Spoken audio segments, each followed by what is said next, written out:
This podcast is brought to you by Independent Building Advice. IBA acknowledges traditional owners of the land and waters this podcast is recorded on. If you find this episode helpful, follow us for more so we can continue putting out free value for all homeowners in Australia. It really goes a long way. Enjoy the episode.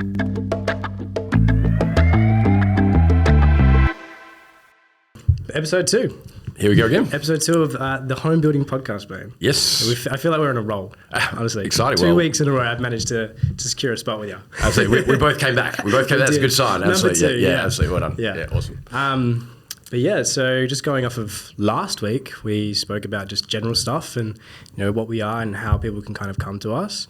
But today I kind of really wanted to dive deep into design, where you should probably start if you're thinking about building a home, because there's so many parts and moving parts to designing a home. It sometimes gets confusing. Yep. And I know for me, myself especially, I would have no idea where to start. Absolutely. And most people don't. Yeah. Like, I want to do something. Yeah. But what? But where do you begin? Do I need to go find a block? Do I need to think about my design? Yeah. In your opinion, where would you start? Yeah. Great question. Obviously, it's a good question because we both talked about it beforehand and we're going to do it. So, hey, oh, you threw it on me. No, look, it is a great question and we get that a lot and people are just totally confused. I think before you go into that, something normally triggers somebody to want to build a home. I don't think anyone has sat in their home and gone, man, I love my house. It's perfect. I wouldn't change one thing. I love my neighborhood. I love my neighbors. It's just the best place ever. Let's go out and build a house, or let's extend it and renovate it. That's so true. Yeah, you never want to improve your home if you're happy with it. Absolutely. Yeah. A lot of people actually renovate or change or build a new home in January, February, March, April. Generally because in Christmas time or whatever it might be, they're hanging out with their family and they realise, wait, this kitchen's too small, or my kids have grown too big and they're too close to our bedrooms, or something. They've spent the most amount of time in their home and they realise it's not adequate for their lifestyle, and that generally triggers, and they've also had a chance to catch up with their partner or whatever, and they generally triggers and right, New Year's resolution, we're going to do something. And it's funny how it's that time of year is quite popular. But then you go, well, what do we do? And a few things, well, step one, I guess, is to think about, well, what are you trying to achieve? What is it? And it seems really obvious. But what are you trying to do? Are you building, do you want to build for an investment? Do you want to build for something to live in? Or do you want to build something that's going to be your forever home? Or is it short term? Think about what you're trying to achieve here. What's the goal of doing this project? And again, that may sound really obvious, but a lot of people don't really think about it. And when we ask them the question, they go, well, we want to live there for 5 years or 10 years or forever. So it's a really important first step. Mm. What do you normally get people to start thinking about? Because you can say, what are your goals, but then what do you mean? It's very loose. So for example, if I want to live in a home forever, a lot of people talk about, you got to think about resale. But if I'm going to live there for the next 20 years, you don't want to put something in your home that you hate, but it's good for resale, because you're going to be there for 20 years. You don't want to say in 20 years, oh, thank God we did that thing we hate because now it's good for resale. Plus, a client could demolish the home then anyway. So you want to think it forever. If you're building a home that you're going to build it and you get this investment, you're purely going to sell it straight away, well, don't build for you, build for resale. Make sure you're spending as little money as you can to make as much money as you can, and think about what do people want and design for that, because your goal is that. So it's really thinking about what's our outcome that we want in the home. What does a great outcome look like? And if you have that idea in your mind, then everything else sort of falls into that. Yeah. Okay, so I tell you another common one. So we do a lot of extensions for clients, and when we do extensions or renovations, if the price blows out because they just keep adding to it and adding to it and adding to it, and we say, hey, this is getting expensive, what often happens is we go back to the client and say, what was the original reason why you actually wanted to extend? Well, actually, my kitchen's too small.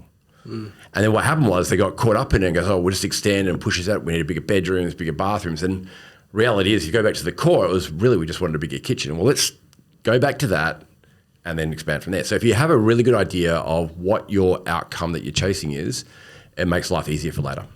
Okay. So say if I was, I'm 30 years old, I'm starting to have kids, and me and my wife want to look to build a new home. Yep. We both love entertaining. I work from home. She doesn't work from home, so I guess I need some space. But we love entertaining. We want a pool, and we have one kid and one on the way.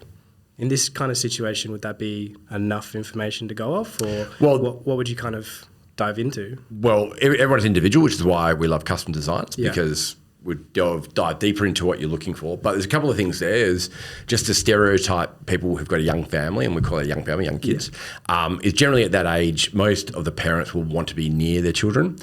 So if the kid wakes up in the middle of the night and has got a nightmare or crying or whatever, they're down the hallway. They're not going through an entire home through dark alleys trying to find mum and dad. They're close. You can keep an eye on them. And you have a monitor and things like that, but if they get out of bed or they can escape their cot, you want to be close. Yeah, you're right there. So we know that.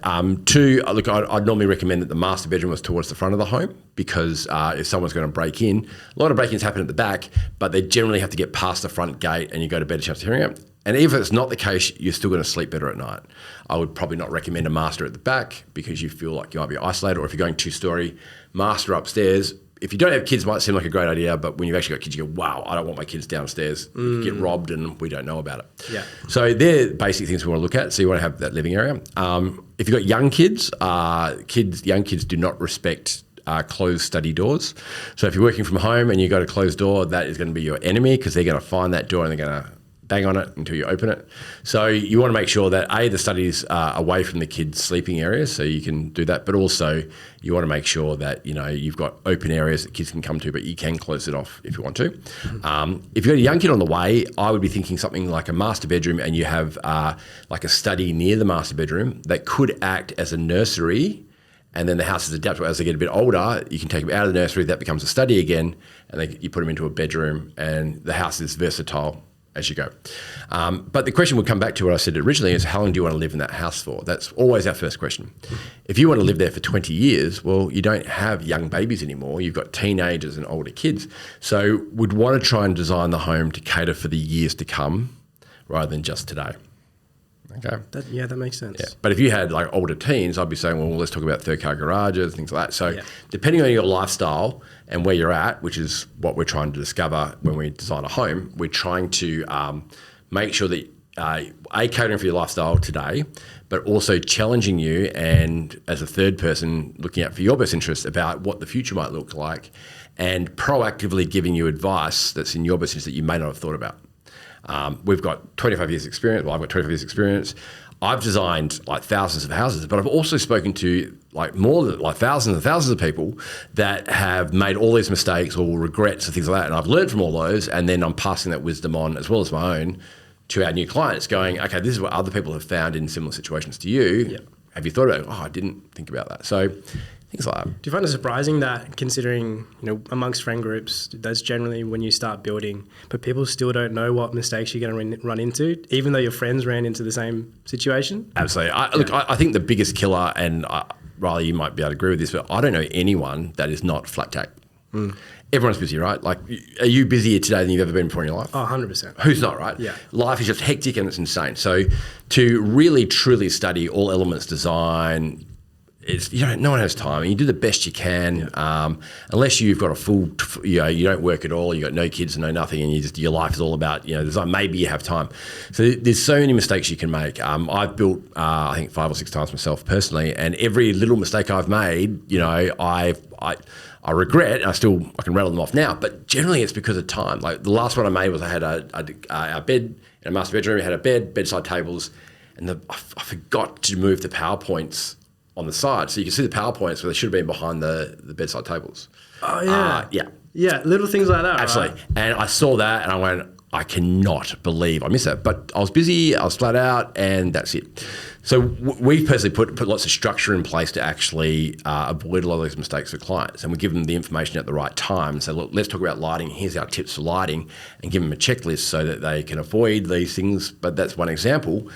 But it's little things that you don't think about. Like, for example, if you've got young kids, microwave in your kitchen, where do you put it? Do you put it under the bench in the cupboard? Well, then the kids can open the microwave. Mm-hmm. Do you put it, if you put it too high, getting a hot soup out, you're going to spill it over yourself. It's dangerous.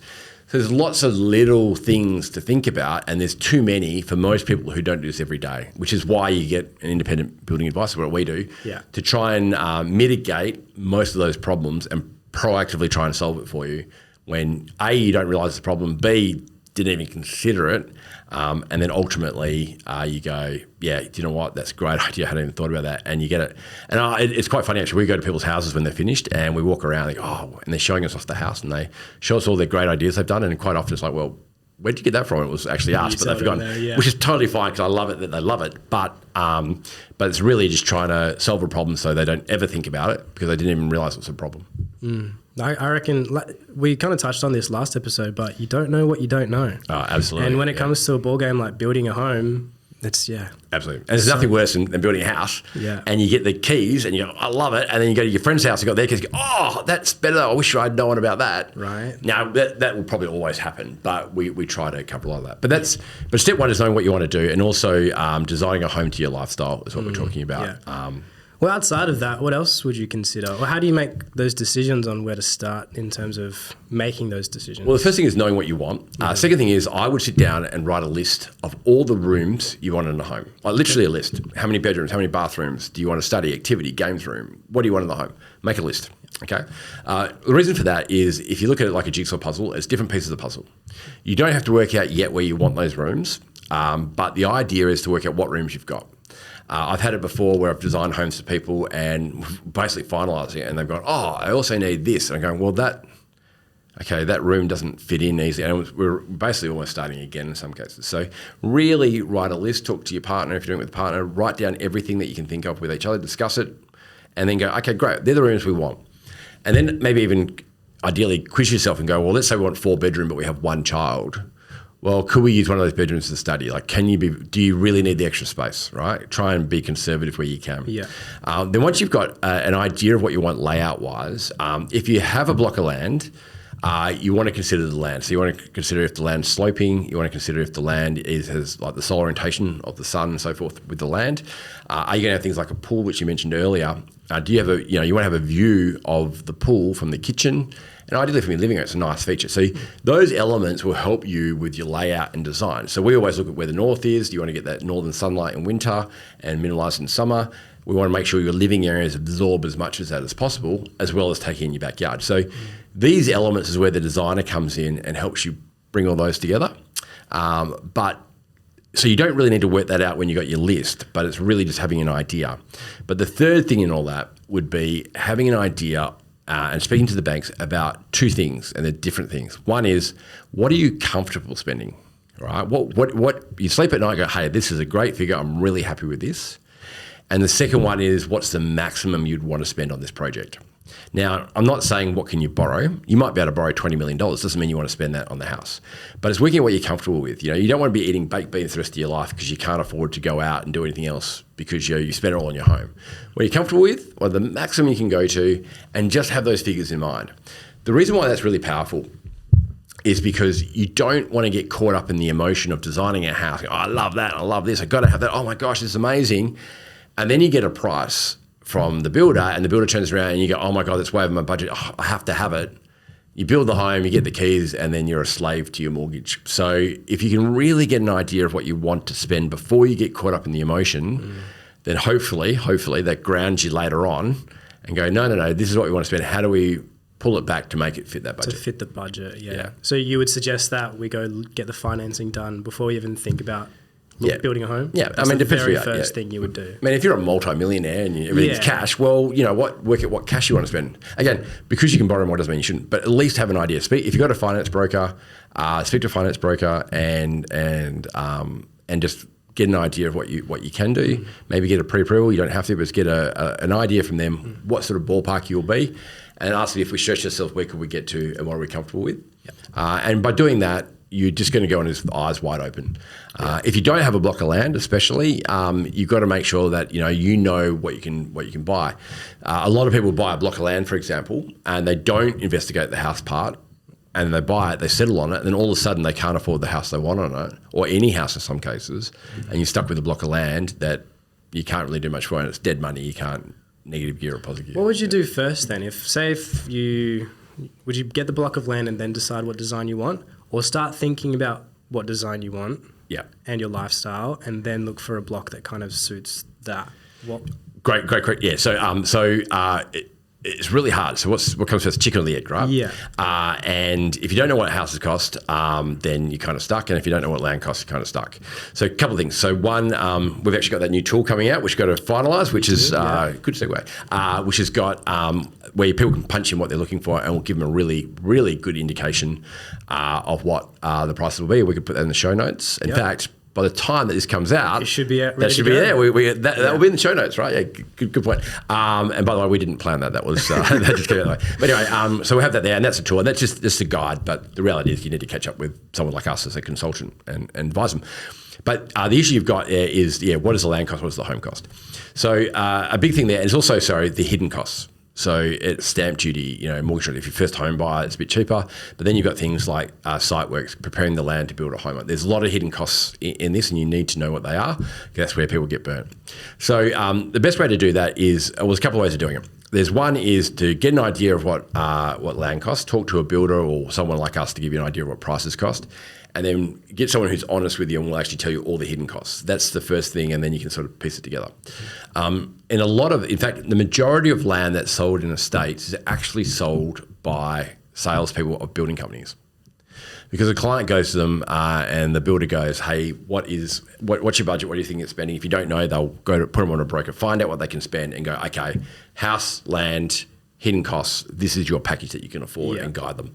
If you want to be more manual and do that yourself, what we've done for some clients, we did one for a client last weekend actually, was they want to live in an area, they've got good money behind them, they have an idea of what they want to spend, and it was up in Parkerville. They had lots of, we actually built a house for their partner before, and they want to get a really nice block of land, and they know roughly what they can get up there, but they didn't know what kind of home they wanted and what the cost would be.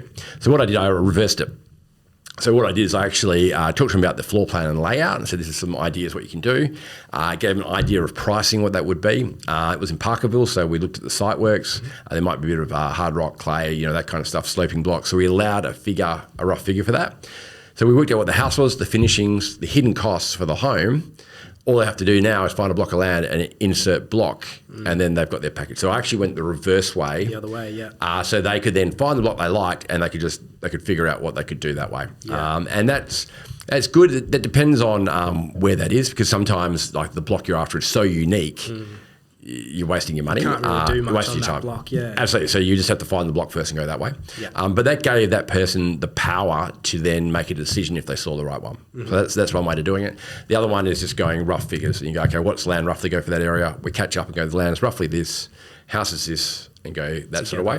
And then you can then engage a buyer's agent to go find that land in that price point for you. And then you got that combination. But the reality is I would highly recommend you speak to somebody like myself or like the people from IBA or someone you trust that will actually give you the right information, give you a feasibility of all the hidden costs, so you go into your eyes wide open and you don't get surprised by some things. You know exactly what you're kind of going into. Absolutely. Yeah. And it makes it easy when you know what you want, though. I think that's coming back to that point. It's you really need to know what you want before you can kind of decide where you're going to go. Yeah, if you have some sort of plan, just a slight outline of what you want, especially with your partner. A lot of arguments happen in building. That's just going to help you have that clear insight. So with land, for example, a cheap rule of land is that the closer you are to the city, the more expensive it is, and the closer you are to the beach, the more expensive it is. Yeah. So if you follow Perth coast, let's say you had a budget of $800,000 of for a house land package, for example, you can get cheap. Well, for $800,000, you could be on the beach, way up north, right, miles away from like 40 minutes from the city, or whatever. But you could do for the same amount of money, you could be on the eastern side of the city, but a long way from the beach, because it's really relative. So the most expensive areas in Perth, like City Beach, Cottesloe, those areas, because it's close to the city and close to the beach. So that is a rule. So if you can't afford that area, go to the next suburb. Then go to the next suburb, and eventually you'll get to a point that it's affordable. So you'll find some of the cheaper areas out there is like the Byfords and that, because they're a long way from the beach and a long way from the city. So that's really how Perth works. It's a balance. So ask yourself, if you don't know where you want to live, do you want to live near schools, family, church? Do you want to be near friends, your family, all that kind of stuff? Where do you want to live? what's your goals? Is it close to work? Are you fly in, fly out? Do you want to be near the airport, or do you want to be in Yanship near the beach? What's your lifestyle? And that will give you some sort of loose idea of what you want. And then if you speak to someone who's going to guide you with that, then you can catch up with them and they go, okay, well, if that's what you want, this helps. You want some sort of way of narrowing it down. I mean, yeah. Once you have your goals planned out, it's super easy what's available. Because you can think about what you want, but then there's also availability, right? Absolutely, yeah. And things like being further away from the beach and further away from the home. If that's what you want, but you can't afford it, then you have to start making compromises. Absolutely. Not many people fly over from England to live in Australia and go, I want to be as far away from the beach as possible. Not really. So the beach is incredibly popular, and that's why the prices generally will go up quicker near the beach, because that's what people want. But then, if your friends are 45 minutes away, there's a good chance they're not going to come visit you. So you want to get an idea of what you like and then speak to someone who's going to guide you around that sort of process. But the more you sort of know what you want without a salesperson trying to convince you one way or another is the way to go. Okay. Once I've found my land and I have an idea of what I want, and I've come to speak to someone like you, what's like the first way that you would help me design the home? Would I think about what it looks like? What am I going to include on the interiors, or things that I like in a home? Is that where we start? Or? Absolutely. So like the piece of the puzzle, the first things we're going to ask you is, how long do you want to live in the home for? Yep. The hard one there is when you go, I want to live there for 3 years and sell it as an investment. It's like, okay, so we're doing this for you or for investment. So, but anyway, ideally, how long do you want to be there? If it's 5-7 years, we'll get a nice mix for you. Work out what rooms you want in the home. We'll talk to you about lifestyle. So do you like entertaining? Where do you want the kitchen placed in the home? Do you have a young family like you mentioned earlier? Do you want, what's your lifestyle like? And then we'll help arrange the rooms that we feel is best for you. And what we like to do is we like to involve you in the process. We don't just take a list, go away, design it, go, and that's what you're getting. Or go, oh, here's that one standard plan we've got. Let's just tweak that to suit you. Yeah. We try to really make the house fit you. Yeah. A lot of people think that you're doing a custom design is a more expensive way than doing a standard design. If you design it well, it works out about the same, but you get what you want. But if there's a standard design of a builder that you reckon is great, that fits you, well then let's do that. But we work at the layout, we look at setbacks, look at solar orientation, we look at view of where you are. You might have a view of a school, park, or even just a really nice backyard or a swimming pool. We take all that into account, and then also garage location, all this kind of stuff. Then we talk to you about budget. What would you like to spend? With us, we're not asking you your budget to magically, the house fits your budget. We're asking your budget to guide you. And we're talking mainly new homes here. Extension and renovation is slightly different, but it's to make sure that what you have in mind as a design will meet your budget. I've got like Steve Jobs used to say with iPhones that, real artists ship. And that means that a real artist, if you actually create an iPhone or something like that, if you don't get it out to the public and they buy it, well, you're not really an artist because no one's going to see it. And I see that with building as well, that if I design the home that's your dream home and you can't afford to build it, well, what's the point of designing it? So we really try to guide you in designing a great home that's also going to fit your budget. So you love the home and the budget. Do you find that happens a lot in the industry though? Like people will come to you with a home that they wanted to go with. They fell in love with it, but they can't afford it. Does that happen a lot? Yeah, a tremendous amount. Okay. The amount of, and I'm not knocking anyone here, but a lot of people go directly to a designer or an architect and they design the home. This is a very common way of doing it. And they design the home, fall in love with it, don't really know the price. The architect is generally saying, I think it's going to be around here. I think you're right for budget. But unfortunately, and again, I'm not knocking architects. I've got some really good friends of mine who are architects, and they're amazing at what they do. I can't do what they do visually, is like some of the stuff they do. But at the same time, they get this design, they fall in love with it, and they get it priced, and it completely blows their budget. We did the numbers on clients that had an architecture design separately that came to us over a year, and all those architectural designs we had to throw in the bin, and the people who had wasted that money was $1.8 million wasted in design fees that was nowhere near their budget. Yeah, wow. Because what they wanted and what was designed and what they could afford were completely separate. So what they wanted and what they designed was great, but not the affordability. And the problem with that is then we turn around to the client and we go, okay, what do you want to pull out? And let's say we pull it back to their budget. They don't like the design anymore because they fell in love with it. So ideally, in the design process, and this is where we are, a big difference is because we know what things cost, we guide clients to design homes that they love, but they also fits their budget. And that's why we go, what are you trying to spend here? Let us guide you on what's best for that. Yeah. And we do some awesome designs, don't get me wrong, but we just want to maximize the value for money. And we design very efficiently. So we minimize our perimeter of our home and we make sure that it's great, but we spend money where it counts, like big skylights, high ceilings, great kitchens. Let's spend the money there and save the money where we can. So that's really making that work for a client. Now, if you have a really good budget and you have got scope for an architect to go nuts, well, let's do that. We'll bring an architect to go crazy with you. It's really just finding that balance of giving you the best home for your money, and that's where we're pretty passionate about that. Yeah.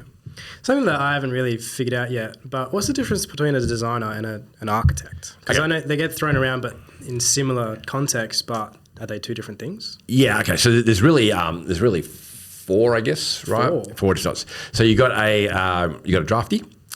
Drafty, basically what they do is they're a draftsperson, they've gone to TAFE or something like that, and they learn how to design a home or draft up a home so it works. They take engineering into account to a certain degree, and they make sure that someone's idea concept can actually be built. It's the working drawings of your home that they're creating. All right? Very detailed, and some of them love it. They chuck their headphones in and just get lost in their own world drafting.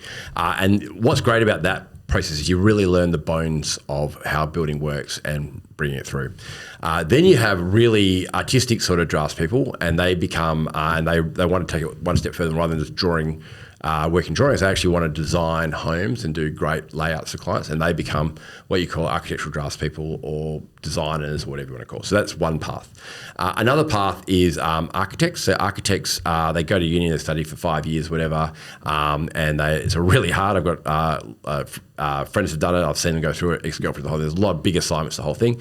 They design all these homes, and then once they come out, they're not actually a qualified architect. They actually have to get another qualification where they have to be working in actual practice for a long time, and they become eventually architects, and they are a licensed architect in that particular country. After like 7 years? Oh, yeah, absolutely. Oh, wow. That's like being a doctor. Yeah, I heard years ago it's the lowest pay for the longest and hardest degree. Like it's when you come out, and obviously it's amazing what they can do, but it's full on. Yeah. And then so you could be, and then eventually you become a licensed architect in that area.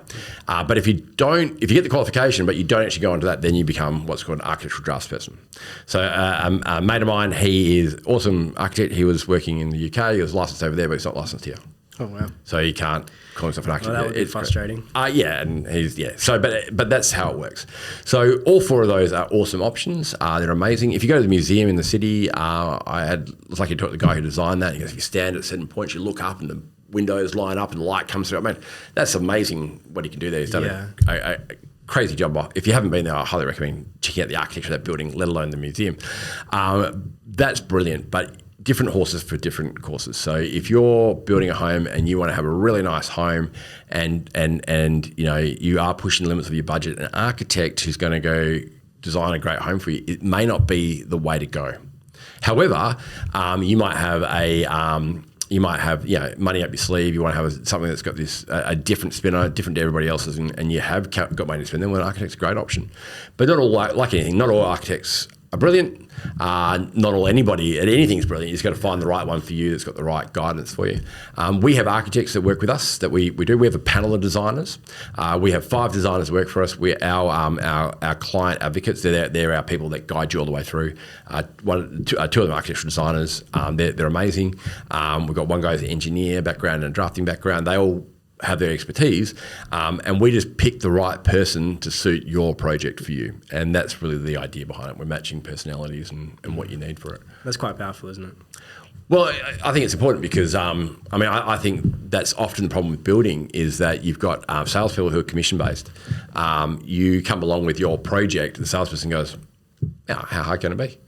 Yeah, we can do that. And it's not really what they do, right? And then, but they get a commission. So they are encouraged to say yes to you, but it might not be the right fit for a builder. Does a sales consultant with a builder generally design homes for that client? Do they go through the same process? Or yes. Yeah. So the difference is, and there's a lot of really good salespeople for builders out there, so I'm certainly not knocking anybody. A lot of terrible ones. And what it is that you go to the builder, you go, hey, look, I like you as a builder. I like the consultant. I like your personality. I go to you and I go, hey, this is what we're thinking about doing. And that salesperson will go, oh, why don't we do X, Y, Z, design it up. They design it up for the client. Ideally, it meets their budget. Client goes, love it. Let's sign up with you. And then that salesperson works with that builder and they sign up with that builder and go from there. Now, that's a great way to do it. Now, if you have a good consultant who's got a really good design knowledge, you're laughing. Unfortunately, a lot with the building industry, and again, I'm not knocking anybody here, but a lot of the builders go out there and they hire people with a sales background. They might be selling cars or mobile phones, whatever it might be. Go, oh, you're a good salesperson. Come in here and work for us. But their design and construction knowledge is lacking. And they basically, the guidance they're giving a client, they're saying with absolute confidence, and the clients go, oh, that's great information, but it's subpar, and we see it all the time. In fact, people email us plans all the time for feedback and we pull it apart and mate, this is not good. But the salesperson is trying their best, but they're just not trained. And the clients, unfortunately, it's very hard to read plans if you're not used to it. And they look at it and go, I think that's good. Sales reps telling it's good and it's not. That's one thing. The other thing is that, like I said, that salesperson only works with that builder.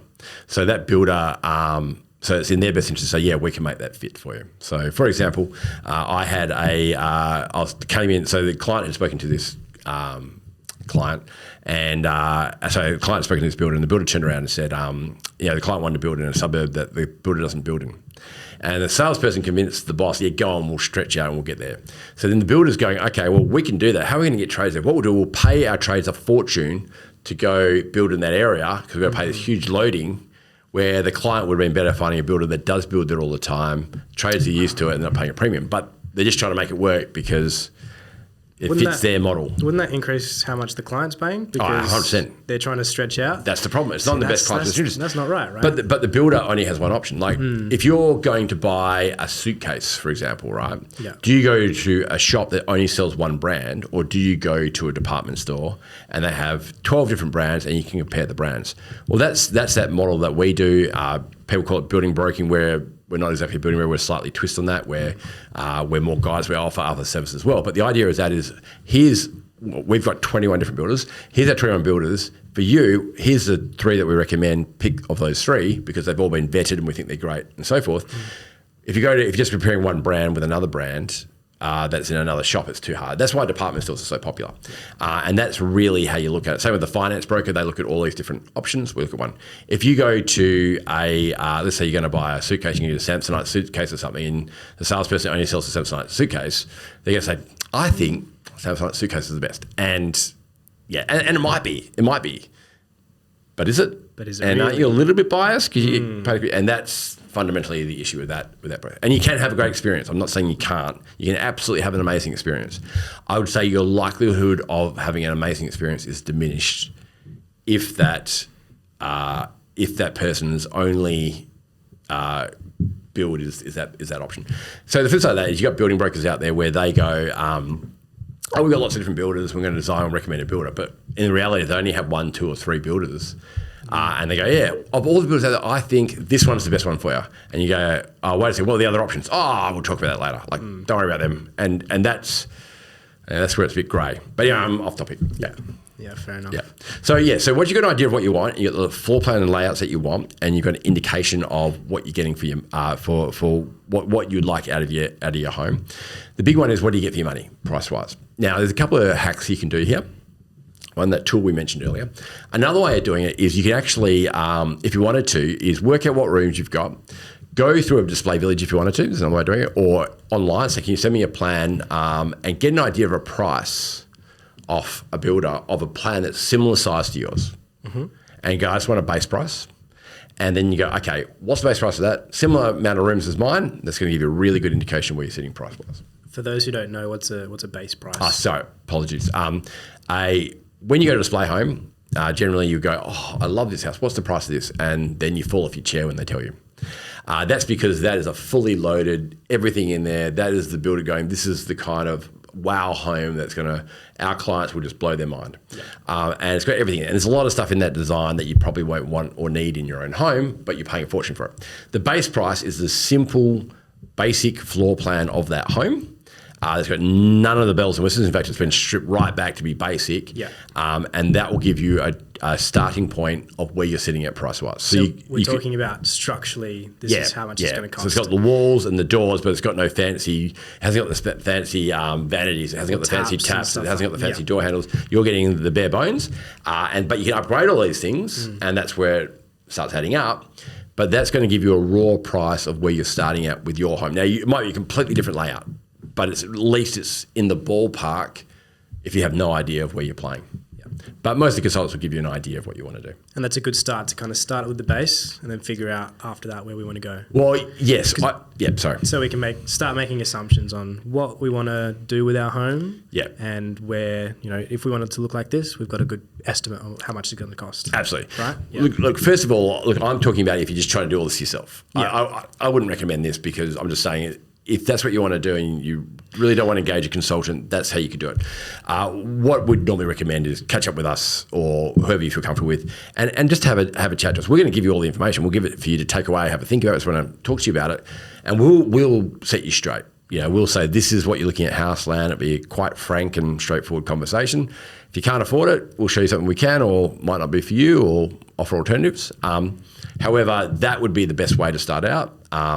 You really just want expert advice. You just got to find someone who's going to give you the unbiased advice. Yeah. Not someone who's just trying to sell you something. That's good luck trying to work that one out. So, yeah. Going back to you when you were saying bells and whistles, I know that building a home and designing a home, the interior side of it is so important. Is that important to come to someone like you with, like knowing what I want the colours to be? Do I want fancy taps and doors and things like that? Is that something that we should start thinking about whilst we're finding a lot and things like that? Yeah, look, you should definitely look. So, okay, a tip I'd definitely do, let's say you're doing it with you and your partner, go into notes or whatever on your phone and share your notes with each other, right? Okay. And then you wake up at 2 o'clock in the morning, you think of an idea, I have to have fancy doors like you mentioned. All right, great, no, fancy doors. I can tell you now, you do not want to remember this 1 week after moving into the home, okay? So start that up first of all. Start collecting a list. Yeah. The design process really happens in 2 stages. The first stage is layout, floor plan, structural, where things are going to be placed, structural items, front elevation, side elevations, what materials you want for the external parts. They're really setting up so you get council approval. Council doesn't really care how big your island bench is, right? They don't care what stone thickness you've got. That's up to you. That's internal. But they do care about external. So you're really trying to get the external part, design things done, included for you. Then what you want to do with this, with the, and then your interior design stuff like colours, floor plan, layout, tweaks to where the hot plate's going to go and where the dishwasher's going to go, layout of what vanities you want. That's all done at pre-start and you have interior designer. A huge mistake that people make, and this is the salesperson often going, you just work all that out at pre-start, sign up here. And what happens is that the client's going, okay, you're getting a very base home. You sign up, you pay your deposit, you do working drawings, you sign your contracts, and then go to pre-start and bang, you get hit with all these costs that you thought, I didn't know how much that cost. And you spend 40 grand, you can't afford it, and you get a basic home. What we do, we don't do everything. We're not choosing your exact vanity, but what we do is we'll basically we'll include pot drawers, overhead cupboards, stone tops throughout the house. We'll include the high ceilings. We'll include flooring, blinds, painting, aircon, all that stuff. Now, you might not want to do that through the builder. You might want to do it externally, but at least we're allowing money for it. And then we write a list of all the hidden costs that aren't there. Then we allow for an electrical upgrade on top of that, and then we allow for a pre-start upgrade on top of that, and then we do all the things in the home that you probably haven't thought about that are not that expensive but really cool. Or you should do like 3-phase power, for example. So what's that? That's a good question. Upgrading the power of your home, so the capacity of power it gets to your home. So therefore, you can do things like if you're charging your car, or if you want to have upgraded air conditioning system or something, you've got more power to your home, and your lights don't flicker, or your aircon doesn't work if you've got too much. So little things like that, very cheap to do when you're building, very expensive to do later. Okay, it's after the fact. Yeah, it's about $600 or something, right? Oh, wow. To do it up front, it's a couple of grand later, right? But there are things like if we're all going like electric cars in the future, being set up for that's going to make a big difference, especially for resale. But there's a whole list of stuff which we'll go to some other time. But that's what we do for our clients, and it's just years of experience. Being imparted on a client that would have no idea in a lot of cases to think about this stuff, but we're looking out for your best interests, right? So we do all that for you, and then we don't choose the basic, cheap specification of inclusions. We actually go intermediate.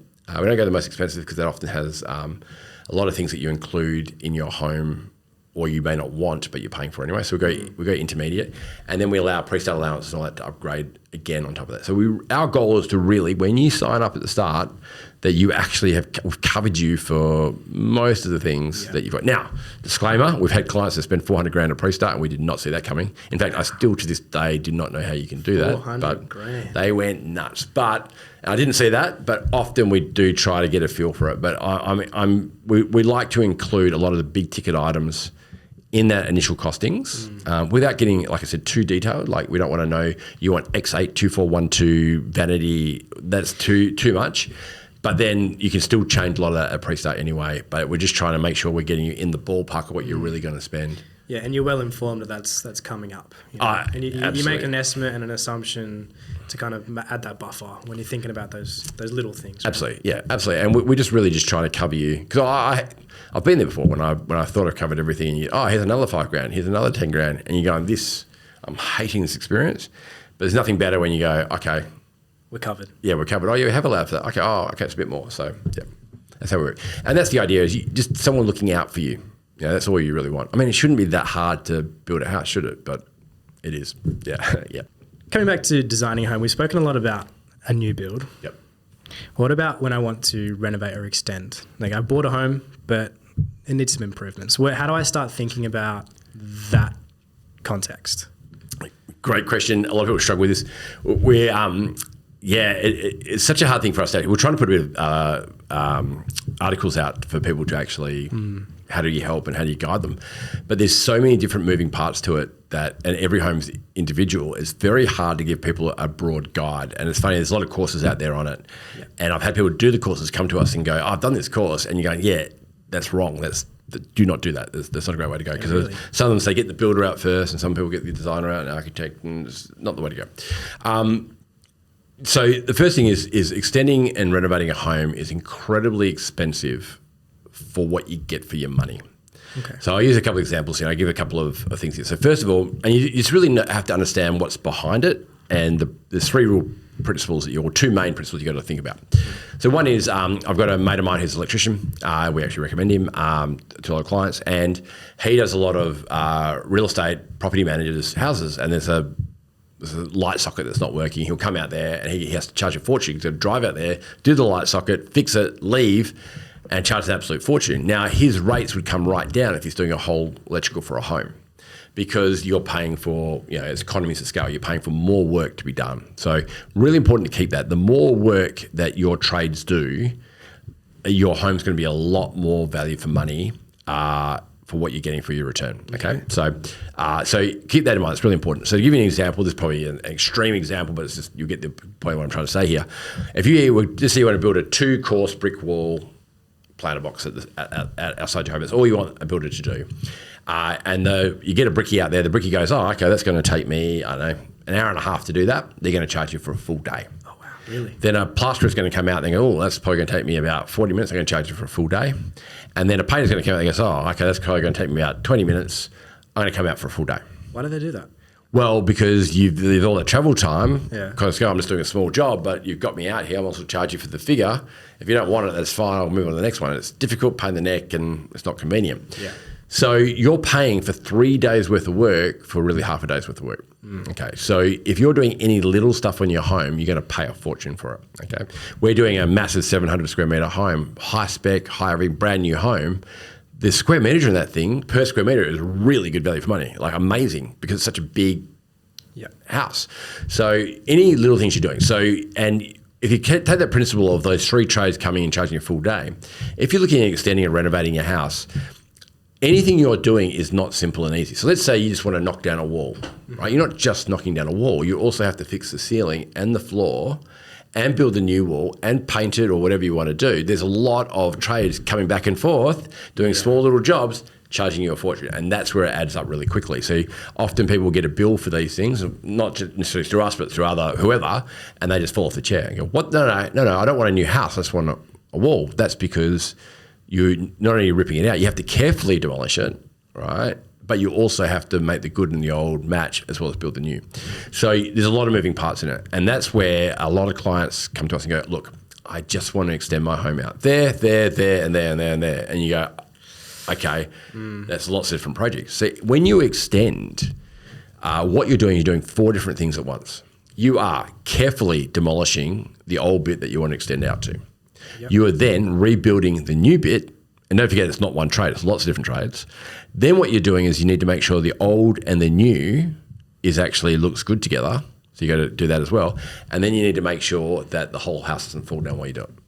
Yeah, that's so true. So you're doing 4 things at once with lots of trades coming back and forth. So pushing that room out is an incredibly expensive thing to do that you go, that's not worth it. And you go, I know. Just for one room. Yeah.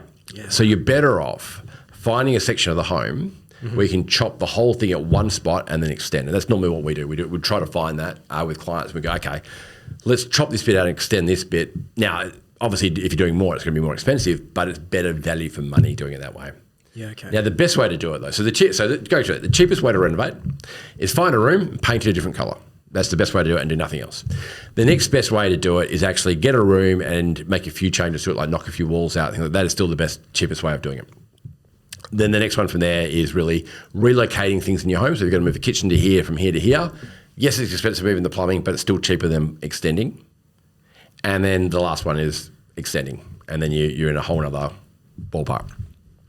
So when we're with clients and we're advising them, we look at their design. The first thing we do is get a tour of the homes, have a look around, try and get a floor plan and go, great. Our first port of call, if we can, because even if you've got the budget, we still want to make it as affordable as possible for you. There's no point in wasting money. So we say, is there a way that we can reutilize the existing area of the home and repurpose it? Okay. This bedroom's now a study, for example, or hey, why don't we push into this room and put a scullery in there, make the kitchen bigger that way rather than adding another area and adding a kitchen. So we try to think that way. Now, we design homes, our architects, our team design homes all the time. So we do this pretty well. So our first thing, if we can do that, we'll save you a fortune. If we can't do that and we're going to extend, let's extend with purpose. Let's not extend at the front and the back and the side. Let's choose an area and extend and get the best value for money we can with that extension and make sure we're going to make it work with the home. Okay.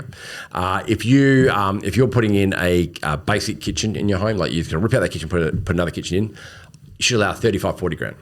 If you're going to put a really nice kitchen in there, you're looking at 75, 85, 95,000, depending on... Just for a kitchen? Yeah, but that's a full-on pot drawers, lighting, really nice stone tops. Fully revamped. We're talking like epic, right?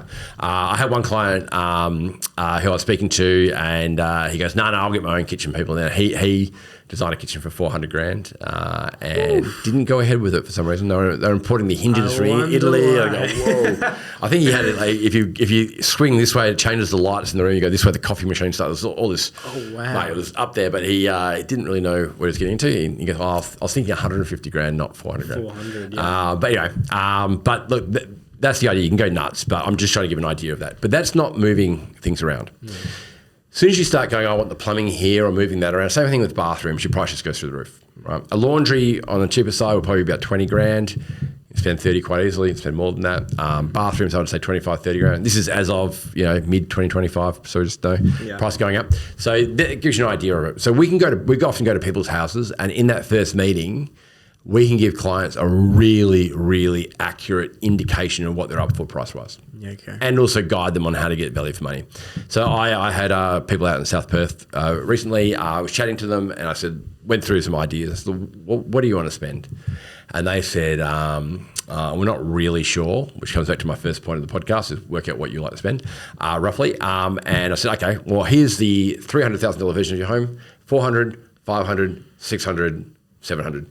And they went, oh, okay. So which do you like most? That sounds something like that sounds, it's really good to have at the start. You can kind of, again, think about your budget. Yeah. And then you also have these expectations. And that's really nice to have. That sounds like it's really good to have at the start. Absolutely, of that process, right? Yep. Yeah, look, I don't know of anyone else that does that except for our team because it's just experience and it's design knowledge and what things cost.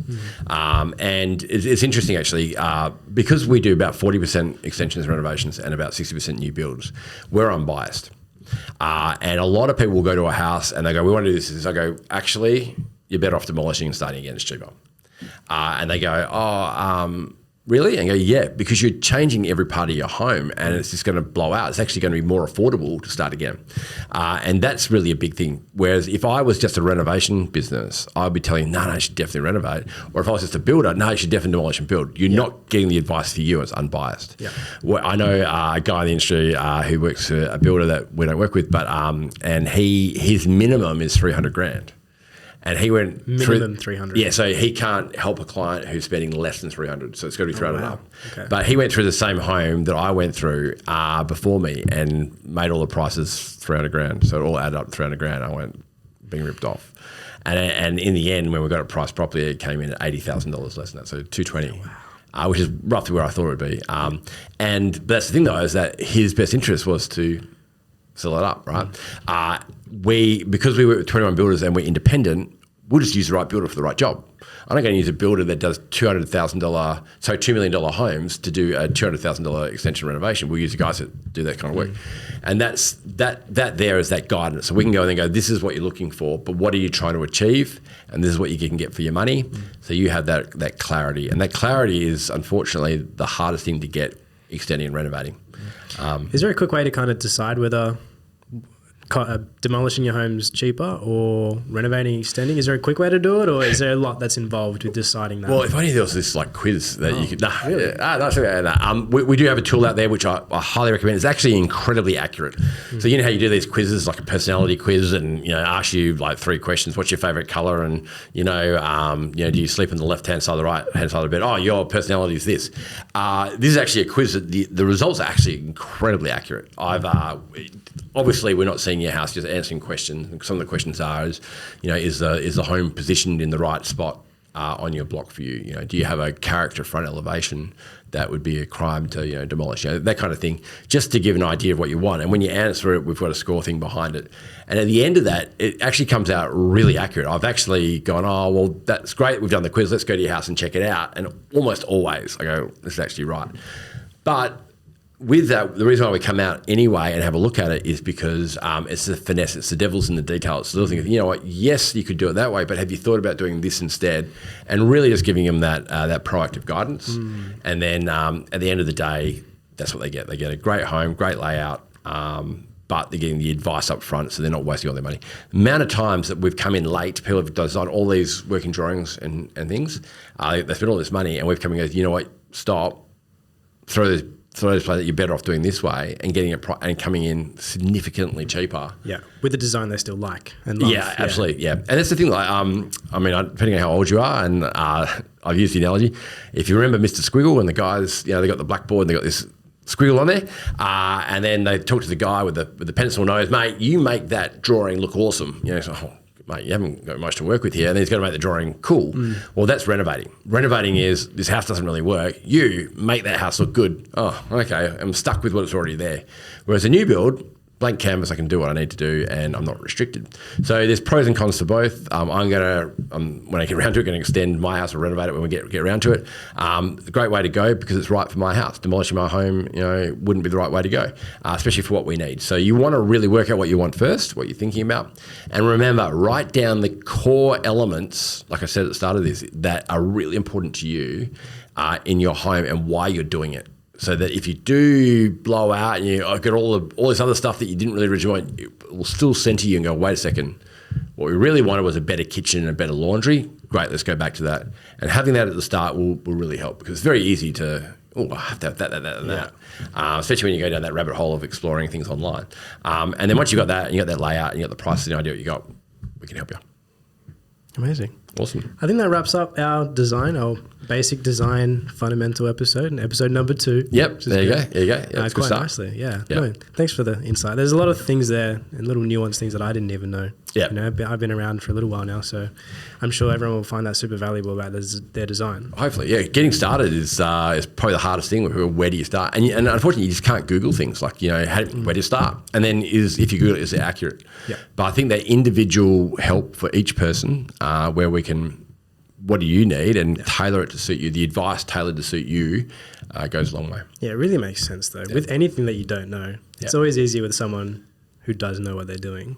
So Yeah, why absolutely. not? Yeah, Right? 100% makes sense to me. And hey, it's a free chat. You know, it doesn't cost you anything. It's just a chat. No, you're not obligated. If we can help you, we can. If we can't, we'll put you in the right direction.